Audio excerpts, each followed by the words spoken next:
Sveiki visiem! Kā jau minēju, es esmu sociālā psiholoģe, lektore un pētītāja, un mana specialitāte ir tieši jauniešu un pornogrāfija, un par to mēs arī šodien runāsim. Sākumā mēs izrunāsim, kāpēc bērni skatās pornogrāfiju un jaunieši. Tad es jums pastāstīšu mazliet, ko mēs par to varam darīt. Un beigās, kā jau tika minēts, varēsiet man uzdot anonīmus jautājumus. Un šeit ir arī tas QR kods, kuru variet noskanēt un tad iesūtīt savus jautājumus. Kā jau tika minēts, pirms es sāku savu doktorantūru, es strādāju arī dažās citās pētījumu vidēs. Sāku es savu karjeru ar neiroloģijas un kognitīvās psiholoģijas darbu, kurā mēs pētījām jauniešu smadzeņu attīstību kontekstā par viņu laiku internetā un ekrānu priekšā. Un no turienes es pārgāju uz Facebook un Metu un strādāju, lai attīstītu projektu un produktu, kas ir paredzēts videospēlēm un atkal jauniešiem. Šo divu pieredžu laikā es sapratu, ka pirmkārt man ir liela mīlestība pret pusauģiem un šo sabiedrības grupu. Man liekas, mēs bieži vien uz viņiem skatāmies kā uz tādiem maziem pusauģiem, kuri nezin, ko viņi grib. Viņi gribēs, negribēs, viņu stils mainās katru dienu, viņi ir sarežģīti. Viņi neko nezina, visu zina, bet kaut kā šī pētījuma laikā pavadot ar viņiem laiku, man radās liels rūpes un mīlestība pret šo grupu. Un tai pašā laikā strādājot Facebookā, es sapratu, cik ļoti šīs lielās kompānijas strādā, lai intencionāli radītu jauniešus atkarīgus no videospēlēm, ekrāniem, internetu un tā tālāk. Un tad no šīm divām pieredzēm kopā es nolēmu doties atpakaļ uz akadēmiju un studēt jauniešus un internetu un tieši pornogrāfiju. Pornogrāfiju, jo, ja mēs skatāmies uz 15 vispopulārākajām mājaslapām pasaulē, tad 2 no tām ir pornogrāfijas mājaslapas. Pornhub ir vispopulārākā. Un patiesību sakot, ja mēs savienojam šīs 2 mājaslapas kopā un izveidojam tādu kā pornogrāfija.com mājaslapu, tad tā ierindotos 4. vietā. Tas nozīmē, ka pornogrāfija ir populārāka par Instagramu, Wikipēdiju, WhatsAppu, Twitteri un tā tālāk. Patiesībā sakot, šis ir jaunums. Ilgu laiku pornogrāfija bija 3. vietā pirms Facebooka, bet nesen vairākas valstis kā Anglija iesniedz jaunu likumu, ka tev ir jāpierāda, ka tev ir vairāk kā 18 gadi, lai skatītos pornogrāfiju, un tā rezultātā ir nokrities pornogrāfijas skatījuma daudzums. Nu, lūk, lai gan visi skatās pornogrāfiju, kā jau minēju, man tieši interesē pusauģi. Savā darbā es specializējos par meitenēm, bet šodien mēs runāsim gan par meitenēm, gan puišiem. Un man interesē, kāpēc viņi dodas uz pornogrāfiju. Kāpēc, lai 14-gadīga meitene vai puisis iet un iegooglētu Pornhub. Tas arī ir, par ko mans akadēmiskais darbs ir fokusēts. Nu, lūk, bet es neesmu vienīgā, kurai tas interesē. Nesen arī liela pasaules mēdīja ir sākuši runāt par to, kā pornogrāfija ietekmē pusauģu seksualitāti. Un pirms gada arī Apollo bija raksts par to, ka pusauģi ir sākuši šņaukšanu seksa laikā, un tas nāk no pornogrāfijas. Bet šodien es vairāk runāšu tieši par akadēmiskiem zinātnes saprašanu par pornogrāfiju un jauniešiem. Pirms es sāku stāstīt vairāk par pētījumiem šajā jomā, gribu uzsvērt, ka ir praktiski neiespējami iegūt pilnīgi precīzus datus un statistikas. Pirmkārt, pēc likuma pornogrāfija ir nelegāla nepilngadīgiem bērniem. Līdz ar to, ja man kāds pusaudzis atzīst, ka viņi ir skatījušies pornogrāfiju, viņi man atzīst, ka viņi ir pārkāpuši likumu.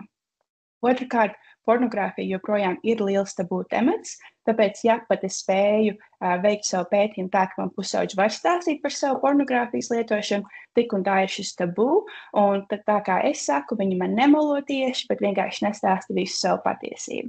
Un līdz ar to mēs īsti nezinām visus status 100%, bet mēs saprotam gana labi, un to es arī jums šodien stāstīšu.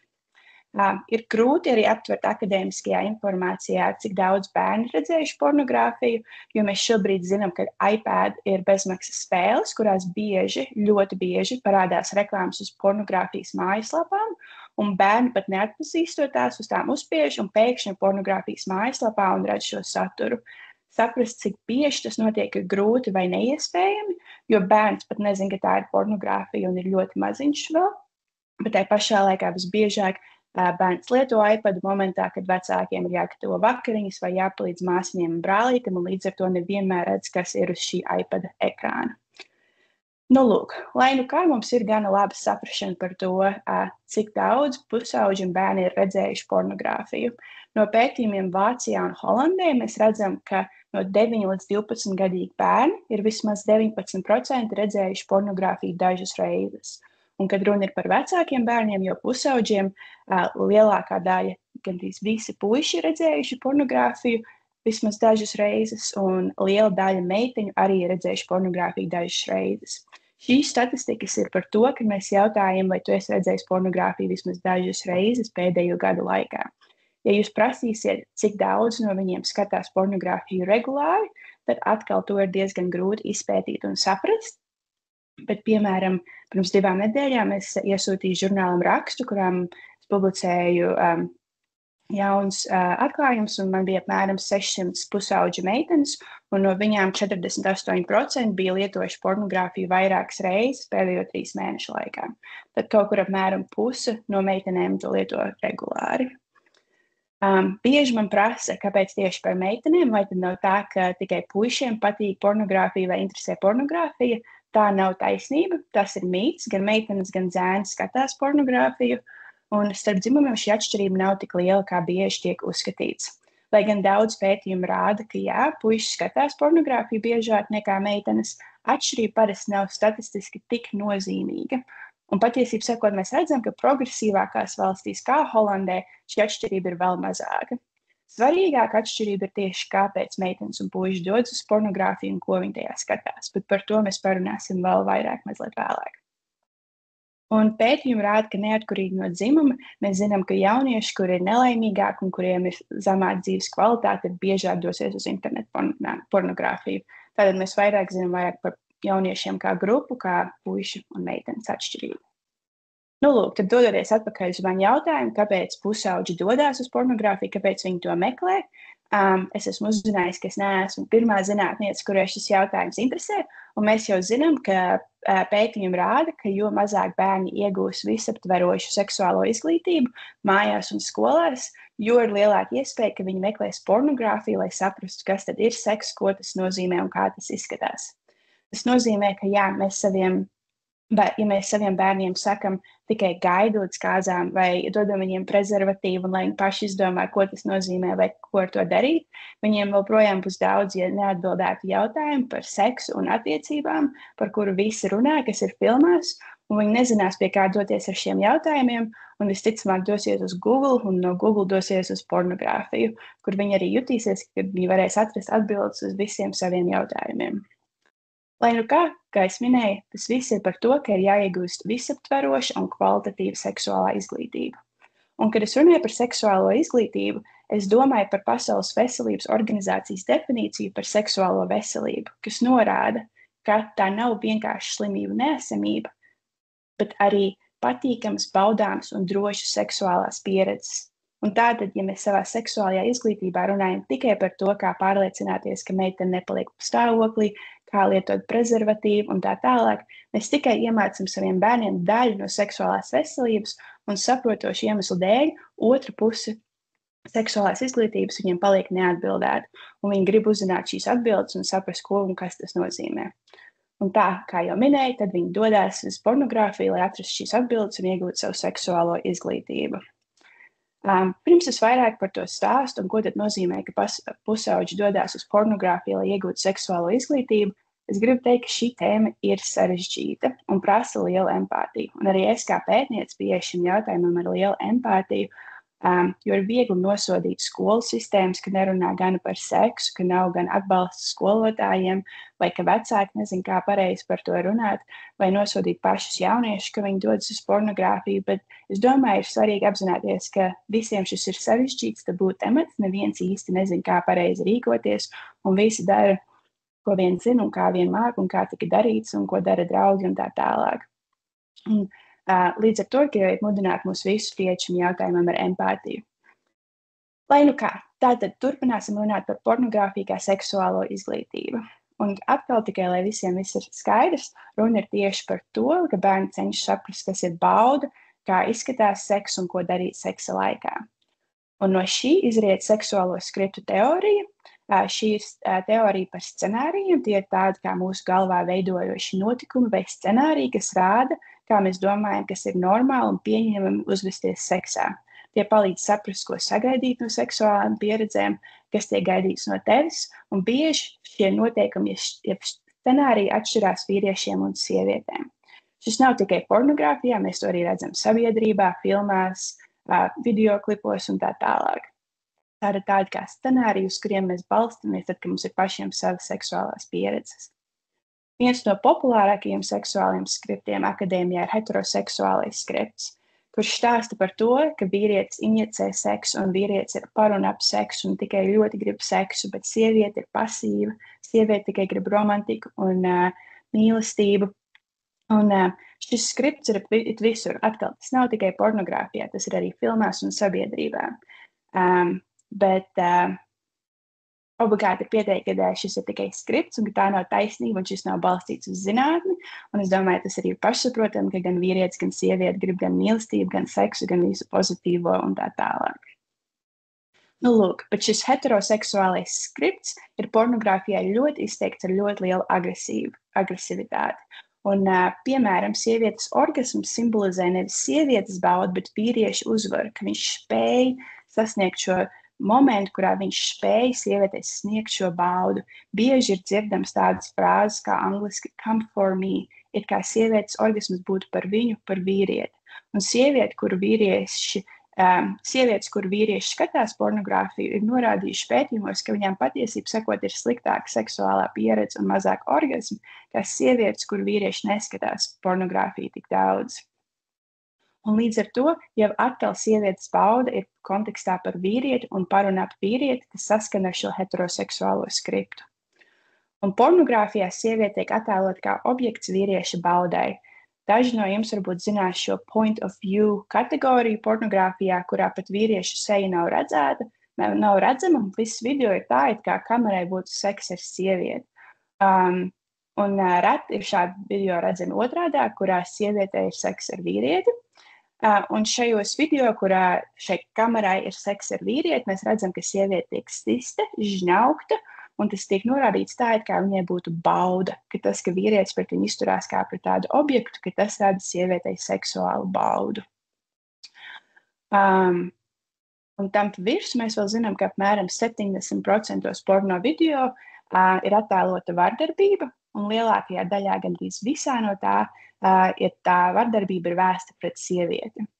Un tātad, atgriežoties pie seksuālo skriptu teorijas, par kuras vēl nesen tik runāju, pusauģi, kas dodas uz pornogrāfiju, lai mācītos par seksu un saprastu, kas ir seksuālā bauda, viņi redz šos skriptus, šos heteroseksuālos agresīvos skriptus un balstās uz šiem scenārijiem, tad, kad viņiem paši veido savas pirmās seksuālās pieredzes un tad, kad viņi cenšas izprast savu seksuālo pieredzi vai savu seksuālo identitāti.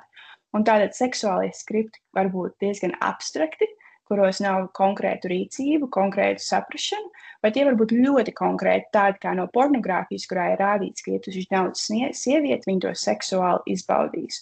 Un jaunietis ir īpaši jūtīgs uz to, un ir ļoti liela iespējamība, ka jaunietis tiešām copy-paste šo uzvedību, jo tas ir viss, ko viņš zina par seksu un seksualitāti un baudu.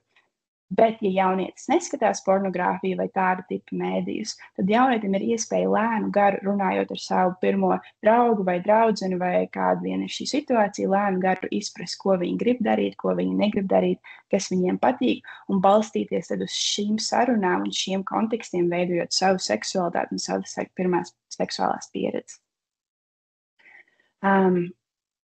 Bet tad kādu tieši pornogrāfiju pusauģi skatās?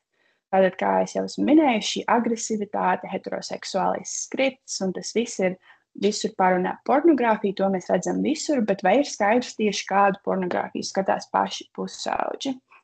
Atbildēšu uzreiz, līdz galam tas nav skaidrs, jo, kā jau esmu vairākas reizes minējusi, šo ir ļoti grūti pētīt un izprast, un pat, ja mēs pašiem jauniešiem prasam, nav zināms, vai viņi mums nemelo vai melo.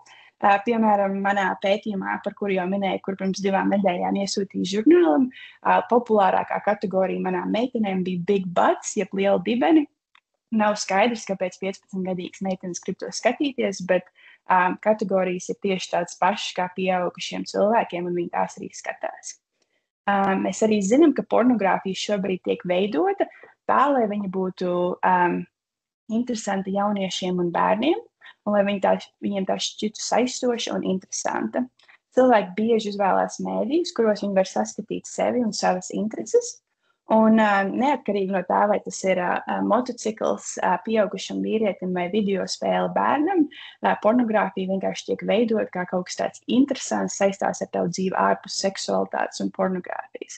Bet, protams, neatkarīgi no tā, vai pornogrāfiskais video ir video spēles kontekstā, motocikļu kontekstā vai skolas kontekstā vai kādā kontekstā, tik un tā tie seksuālie skripti ir redzami šajos video, un agresivitāte paliek, un tikai tāpēc, ka izskatās, ka tas ir kaut kas līdzīgs video spēlē, nenozīmē, ka tas nav agresīvi vai problemātiski. Mēs arī zinām, ka pusauģi īsti nezin, kādu pornogrāfiju viņi grib skatīties, un tādēļ viņi dodas uz vienkārši pornogrāfijas mājaslapām un skatās, kas ir populārs un ko tu tur var redzēt. Nu, lūk, tad vakardien es iegāju Pornhub mājaslapā. Interesanti var jums pastāstīt, ka savā universitātē esmu vienīgais cilvēks, kuram ir universitātes internetā atļauts iet uz pornogrāfijas mājaslapām. Tas ir tāds kā fakts, ko visi par mani zina. Bet, lai nu kā, ja tu paskaties top 50 apmeklētākos video Pornhub mājaslapā, tad no tiem šeit lielākajai daļai ir vai nu šī step kategorija, tātad stepsister, stepfather, kas nosaka, ka ir ok, ja mazam bērnam ir seks ar patēvu vai pamāsu vai patēvu. Un tā kā jauniešiem parasti vēl nav seksuālas pieredzes un pornogrāfija bieži kļūst par viņu galveno seksuālās izglītības avotu, viņi var nesaprast, ka tas nav normāli. Un iespējams dažreiz pat uzskatīt, ka tas ir normāli un ka tā ir seksuāla bauda. Un tas var norādīt, ka pusauģi un bērni, kas ir redzējuši šādu tipu video vairākas reizes, ka paiet ilgs laiks, līdz viņi kādam pastāst, ja tas ir noticis viņu pašu dzīvē. Tātad, ja viņi ir piedzīvojuši šādu tipu seksuālo vardarbību, bet arī redzējuši šādu tipu seksuālo video pornogrāfiju, tad viņi domā, ka tas ir normāli un nestāsta citiem, ja tas notiek viņu pašu īstajā dzīvē. Un šī step kategorija ir ārkārtīgi populāra. Tā ir viena no populārākajām kategorijām pornogrāfijā viennozīmīgi. Varbūt jums liekas, ka es kā akadēmiķi mazliet dramatiski runāju un ka cilvēki jau saprot, ka tā ir tikai fantāzija, ka tas ir tikai pornogrāfijā, ka tā nemaz nav. Bet patiesībā sakot, pat pati Pornhub mājaslapa ir rādījusi, ka ap tēvu dienu, un šis gan ir Amerikas tēvu diena, cilvēki meklē izteikti vairāk dad, daddy un stepfather kategoriju, kas norāda, ka cilvēki tomēr asociē savu īsto dzīvi un dzīvi ārpus internetu vides ar to, ko viņi dara internetu vidē un otrādāk. Kā jau arī minēju iepriekš, mēs parasti izvēlamies tādus mēdījus, kuros varam sevi atpazīt. Un tātad, ja man ir blondi, mati, zilas acis un esmu baltādaini, tad visticamāk, es skatīšos arī mēdījus, kas ir līdzīgi, sekoši Instagramā cilvēkiem, kas izskatās līdzīgi vai kam ir interesanti līdzīgas intereses, un pusauģi dara to pašu. Tad, kad viņi skatās pornogrāfiju, viņi meklē kādu, kurš izskatās viņiem līdzīgs. Un tad vakardien, lai parādītu jums, pateikt, kas notiek šodien, pornogrāfijā es iegooglēju teen, jeb pusaudzi, un parādījās šāds video. Tātad šis video norāda, ka šai meitenei ir 18 gadi un ka viņai ir bijis ļoti agresīvs anālais seks, bet kā jūs redzēt, meitene izskatās ļoti jauna un maziņa, un mēs varam tikai cerēt, ka šai aktrisē patiesībā bija 18 gadi, bet šis tiek normalizēts kā kaut kas seksuāli baudāms vai interesants vai kaut kas, ko mums vajadzētu skatīties. Un šim video ir 7,8 miljonu skatījumu, un viņš, cik es sapratu, nemaz nav tik sens video, ir diezgan nesen publicēts. Un otrs video, ko es redzēju turpat blakus, bija atkal par pusmāsu, kas ir jauniņa, un atkal varam piekrist, ka izskatās pavisam maziņa, un gribētos ticēt, ka šī aktrisē ir 18 gadi, bet noteikti arī izskatās jaunāka. Un arī šim video ir 10,4 miljonu skatījumu. Bet, ja tu iegooglē vai ieliec Pornhub mājaslapā teen kategoriju, šādu video ir simtiem. Šie ir tikai 2 piemēri, ko es šodien izmantoju. Un pat skatoties atpakaļ uz to, ko es rādīju iepriekš, 50 skatītākie video Pornhub, mēs varam redzēt, ka šiem video, kas ir par pusmāsām, pusbrāļiem, patēviem, ir ārkārtīgi daudz skatījumu. 156 miljoni, 218 miljoni, 118 miljoni, 178 miljoni un tā tālāk. Kas nozīmē, ka ne tikai bērni redzēja šādus video, bet arī ļoti liela daļa pieaugušo ir skatījušies šos video. Tas nozīmē, ka tas ir īpaši svarīgi, ka mūsu bērni saprot, ka tā nav normāla seksualitāte un kad kāds tā uzvedās viņu klātbūtnē, tad ir obligāti jāstāsta citiem, jākliedz un jāskrien projām. Lūk, tad ko tas nozīmē, kā tad pornogrāfija ietekmē mūsu bērnus? Par šo var runāt ilgi un gana, bet pastāstīšu dažus no veidiem, kā pornogrāfija viņus ietekmē. Tātad, ja jaunieši skatās pornogrāfiju vairāk agrākā vecumā, viņiem būs seks agrākā vecumā ar vairāk partneriem. Seksa laikā netiks lietot prezervatīvi, spēcīgāka ticība dzimumu stereotipiem, jeb seksismam, pastiprina uzskats, ka seksuāla vardarbība ir normāla, ko mēs varam saprast iz faktori par šīm step kategorijām vai arī agresivitāti pret sievieti, par ko runāju iepriekš. Bet mēs arī redzam, ka pornogrāfija ir saistīta ne tikai ar seksuālo veselību, bet arī ar garīgo veselību. Jaunieši, kas skatās vairāk pornogrāfiju, ir arī norāda lielāku depresiju un agresivitāti skolā. Kā arī viņiem, protams, ir maldīgs priekšstats par to, kas ir normāls un veselīgs attiecības, gan seksuāli, gan vienkārši ģimenē un ar draugiem. Līdz galam mēs gan vēl nesaprotam visus šos mehānismus, piemēram, kā tas ir, ka pusaudzis, kurš skatās pornogrāfiju, ir arī agresīvs skolā. Šos mehānismus mēs vēl pētam un nav līdz galam skaidrs, vai pusaudzis, kurš ir agresīvāks skolā, tad skatās vairāk pornogrāfiju, vai otrādāk tie, kas skatās vairāk pornogrāfiju, tad kļūst agresīvāki skolā. Bet, manuprāt, arī kas tāds, par ko ir svarīgi runāt, ir, ka pornogrāfija atņem iespēju bērniem un jauniešiem droši un pakāpeniski iepazīt savu seksualitāti un ķermeni. Pornogrāfija atņem šo bērnišķīgumu, šo romantiku, un kā man bieži patīk runāt ar saviem pusauģiem, kurus es intervēju, atņem šo satraukumu par pirmo skūpstu, pirmo randiņu un tā tālāk, jo pornogrāfijā uzreiz ir ļoti agresīvs seks, un uz to arī jaunieši attiecās, jo viņiem liekas, ka tādas arī tās pirmās pieredzes būs. Lūk, tad jauniešiem vajadzētu būt vietai un videi, kurā viņi var izprast, kas ir viņu seksualitāte, kas ir viņu bauda, kas ir bauda vispār seksuālā kontekstā, kas viņiem patīk, kas nepatīk, kādas ir viņu robežas, kā pateikt nē un kā pajautāt jā, kā pārliecināties, ka tavs partneris piekrīt seksuālām aktivitātēm ar tevi. Labi, tad es jums esmu sastāstījusi, cik viss ir slikti, kā labi nav. Pornogrāfija ir visur, visi viņu skatās, un viņa ir drausmīga, rasista, seksista un tā tālāk. Bet jūs droši vien arī gribat zināt, ko tad darīt, kā variet palīdzēt saviem bērniem un krustbērniem un tā tālāk. Un labā ziņas ir tās, ka es varēšu jums dot kādu padomu arī šīm jomām. Pats galvenais, ko mēs zinām no zinātnes, ir, ka pornogrāfija neatspoguļo reālu seksu, un pusauģi to nesaprot. Bet tie pusauģi, kuri to spēj izprast un saprast, viņu attiecības starp pornogrāfiju un seksuālo veselību ir daudz labākas.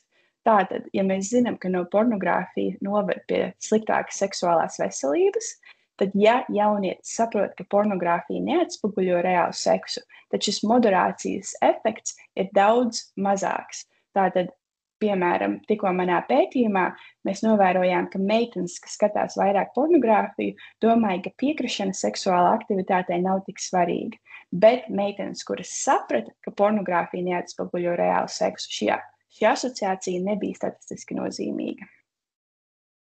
Ir svarīgi izrunāt arī ar saviem pusauģiem, kādu pornogrāfiju viņi skatīsies. Tādā ziņā, ka viņiem vajag būt izglītotiem par un ap pornogrāfiju. Viņiem vajadzētu nākt uz tādu lasījumu kā šis, vai rakstīt lasu, vai grāmatas, vai kādu citu mēdīju, un izprast, kas tieši ir pornogrāfija, kas ir tās viņu vērtības, ko viņi grib, un tad, ja viņi pēc tā izvēlēs skatīties pornogrāfiju, lai viņi ir rūpīgi tajā, kādu pornogrāfiju viņi izvēlēs skatīties. Ar to mēs viņus nenosodīsim un radīsim viņiem drošu vidi mums prasīt jautājumus, un tad arī viņi paši varēs kritiski par to domāt un pieņem savu lēmumu. Tas saistās ar mēdīju pratību arī. Es bieži izmantoju šo piemēru, ka par lielāko daļu mēdīju, ko mēs patērējam, mēs īstenībā diezgan droši zinām, kurš mēdījis atbilst mūsu vērtībām un tam, kas mums interesē. Piemēram, pati esmu Satori fani, bieži lasu Satori un zinu, ka Satori saskana ar manām vērtībām un to, kas man interesē. Bet ziņu portāli, kas ir par Putinu, par Krieviju, nav man viņi neinteresē, es uz viņiem nē, un tas nesaskan ar manām vērtībām. Līdzīgi vajadzētu arī domāt par pornogrāfiju, gan pieaugušiem, gan jauniešiem. Ja tu skatīsies šos seksuālos video un šo seksuālo kontentu, tad saprast, vai tas saskan ar tavām vērtībām un to, ko tu gribi darīt savā dzīvē un kā tu gribi vērtēt cilvēkus, ar kuriem tev ir seks. Protams, ir arī šīs bērnu lietotņu atļauju pārvaldības iespējas, cik noprotu, viņas ir diezgan vienkāršas, nav tik sarežģīti tās iestādīt un noteikti mudinu jūs to darīt, bet gribu arī teikt, ka pati jūsu bērna telefonā vai datorā nav atļauts skatīties pornogrāfiju, liela iespējamība, ka viņi tāpat redzēs pornogrāfiju, jo mēs zinām no pētījumiem, ka bērni skatās pornogrāfiju skolas toaletēs, viņiem to rāda vecākie māsas, brāļi un tā tālāk. Tā kā tikai tas, ka jūsu bērna telefonā nav atļauts skatīties pornogrāfiju, nenozīmē, ka viņi neredzēs pornogrāfiju. Vēl mēs varam palīdzēt saviem bērniem mācot anatomiju, arī seksuālo anatomiju, un, piemēram, šeit ir ļoti izteikti skaidra bērniem, ne bērniem, bet visiem saprotama ilustrācija par klitoris. Un tajā mirklī, ka mēs to stāstam un mācam pusauģiem, mēs arī varam minēt, ka klitora galviņa ir ļoti jūtīga un tā stimulācija var sniegt patīkamas sajūtas vai baudu, un arī atstāt to pie tā, lai tad, jo bērns pats var vēlāk padomāt par to, pamēģināt, parunāt ar savu draugu, bet tādējādi mēs norādām, ka bauda ir daļa no bioloģijas, daļa no sarunas, un ka nav jāiet uz pornogrāfiju, lai runātu par baudu un saprast, no kurienes tā nāk. Vēl ir svarīgi izrunāt ar saviem jauniešiem, ka bauda var būt dažāda un ka sievietes bauda nav tikai orgasms, tas ir mīts. Sievietei bauda var būt ļoti dažāda, bet pornogrāfijā tā tiek norādīta kā tikai orgasms un līdzīgi arī vīrietim. Viena no pēdējām lietām, ko gribu ieteikt, ir mēdīji un skatīties dokumentālās filmas vai klausīties podkastus ar saviem bērniem. Ja ir pieaugušāki bērni jau pusauģi, ļoti var ieteikt dokumentālo filmu Netflixā Hot Girls Wanted, kas ir tieši par to, kā pornogrāfija tiek lietota. Esmu novērojis savā brīvprātīgajā darbā ar pusauģiem, ka šai filmai ir ļoti liels efekts uz viņiem, jo viņi redz, cik pornogrāfija ir netīra un neforša, un runa pat nav par ētiku vai vērtībām, bet viņi tiešām parāda, cik netīrās un pretīgās vietās pornogrāfija tiek filmēta un tā tālāk. Un puišiem ir īpaši ļoti liels efekts uz to. Var arī ieklausīties, piemēram, mašīnā, braucot klausīties podkastus par un ap šo tēmu, un tad redzēt pēc podkastu noklausīšanās, vai jaunietis grib jautāt kādus jautājumus vai par to runāt. Man ļoti patīk podkastu Cilvēku jauda vispār, un viņiem arī ir ļoti brīnišķīga epizode ar Elīnu Zeseru par sievietes seksuālo baudu, bet arī par vīriešiem un tā tālāk. Var arī bērniem un jauniešiem, tīpaši vecākiem jauniešiem, ieteikt dažādus Instagram profilus, kuri runā par baudu izglītotā veidā un atkal noved pie kaut kādas internetu vides, kas ir izglītota un nav gluži pornogrāfija. Var arī dāvināt grāmatas, kas ir akadēmiski akurātas. Mīli, kāda esi, ir grāmata, kuru es bieži iesaku pusauģiem lasīt. Tā nav tikai sievietēm un meitenēm, visiem to var ieteikt, un to ir rakstījusi arī citas zinātniece pētniece, ar kuru arī esmu runājusi un strādājusi, viņa ļoti patīkama, un viņai uzticos viņas darbam. Un, protams, arī papardu dziedam ir ļoti daudz aktuālu pasākumi. Man liekas, ka papardu dzieds arī pie manis uz liceju nāca un runāja, un tiešām var ieteikt visu parunāt papardu dziedu. Manuprāt, Latvija ir laimīga, ka mums ir tāds papardu dzieds. Lai nobeigtu, teikšu, ka sarunām ir jābūt dabiskām un cilvēciskām. Ja jūs jutīsieties neveikli un neērti par šo runājot, tad bērns arī jutīsies neērti un neveikli. Tāpēc, ja jūtat, ka nevarat par to runāt bez šī tāda neveikluma, tad varbūt atrodiet citus veidus, kā par to runāt, lai bērns jūt, ka tas ir droši un ērts temats. Un pārliecinieties, ka tur nav šoka vai pārmetuma šajās sarunās. Tātad, ja bērns atzīst, ka viņš ir skatījies pornogrāfiju vai ka viņš jau ir kaut ko darījis, tad esiet šī drošā vide. lai cik tas varbūt arī neveikli, es ļoti mudinu vecākus veidot attiecības tādas, lai bērns tiešām jūtas, ka viņi var nākt pie jums un jautāt šos jautājumus, un viņiem nav vajadzība doties uz pornogrāfiju, lai atrastu atbildes uz saviem jautājumiem. Un šai sarunai ir jābūt patstāvīgai. Tā nevar būt tāda viena neveikla saruna, kurā jūs apsēdiniet savu bērnu uz dīvānu un tad sakiet, mēs te tagad runāsim par to, kas notiek tad, kad vecāki iet guļamistabā un aizver durvis. Tas ir neveikli visiem, gan vecākiem, gan bērniem, un īsti neviens neko neiemācās. Šai sarunai ir jānotiek ik pa laikam. Kā jau minēju, var klausīties podcastu un pēc tam izrunāt divas lietas, un diena turpinās. Un tad bērns arī pats var atnākt, pajautāt jautājumus un tā tālāk. Te ir jābūt šai daļai no sarunas. Un šeit tad es esmu salikusi kopā dažus no saviem lielākajiem ieteikumiem, ko darīt un kā rīkoties attiecībās ar bērniem un pornogrāfiju. Tātad mēdīju pratība un kritiskā domāšana, parunā pornogrāfiju un seksuālo mēdīju.